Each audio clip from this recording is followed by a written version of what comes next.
And ఇవి కాకుండా apart from this ఇవి కాకుండా outstanding amount payable by TS discoms to SCCL Singareni collieries కి టీఎస్ డిస్కామ్స్ పే చేయాల్సింది 19,431 కోట్లు బకాయిలు పడి ఉంది. వీరు వచ్చిన తర్వాతనే outstanding amount payable to TS discoms to TS Genco for purchase of power అంటే టీఎస్ జెన్కో నుంచి డిస్కామ్స్ పర్చేజ్ చేసిన దానికి 9,743 కోట్లు బకాయి పడింది.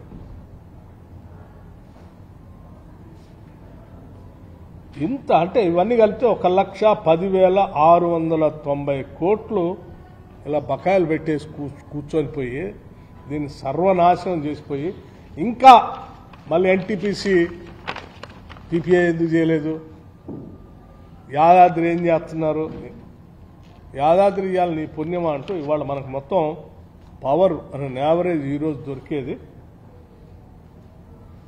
₹5 kilowatt per hour, ₹5.28,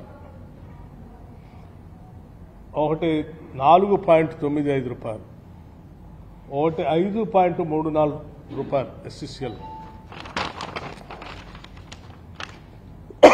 TS Genco thermal వచ్చేసి ₹5.40, 5.46.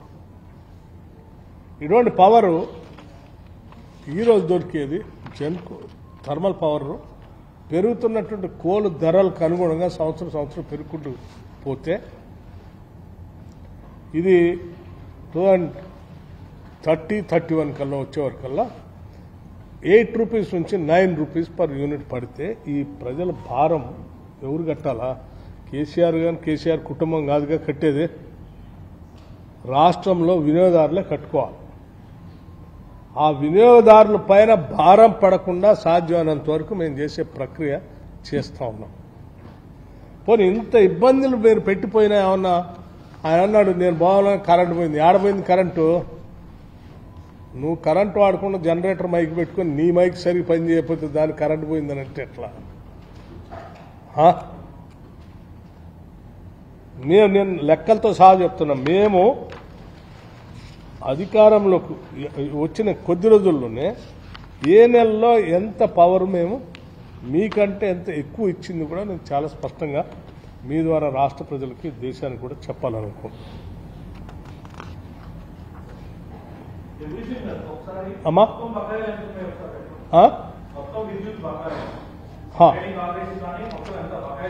చెప్పాను కదా ఇప్పుడు 1,10,690 కోట్లు.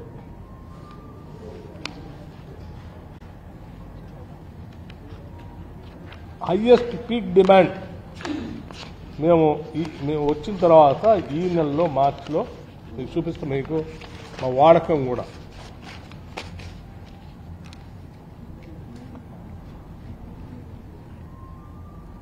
$15,623 megawatts on March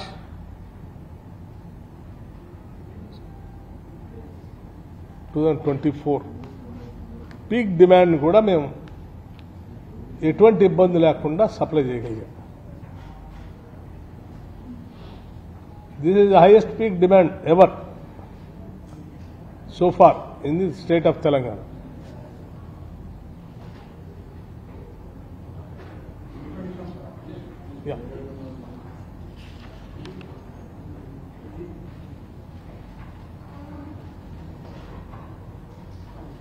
నేను మాట్లాడేవన్నీ కూడా విత్ స్టాటిస్టిక్స్తోనే మాట్లాడుతున్నాను, విత్ డేట్స్తో సహా మాట్లాడుతున్నాను. గాలికి కేసీఆర్ గారిలా కట్టుకథలు చెప్పి నేను మాట్లాడదలుచుకోలేదు. ఎందుకంటే ఇదంతా ప్రజలకు సంబంధించిన అంశాలు.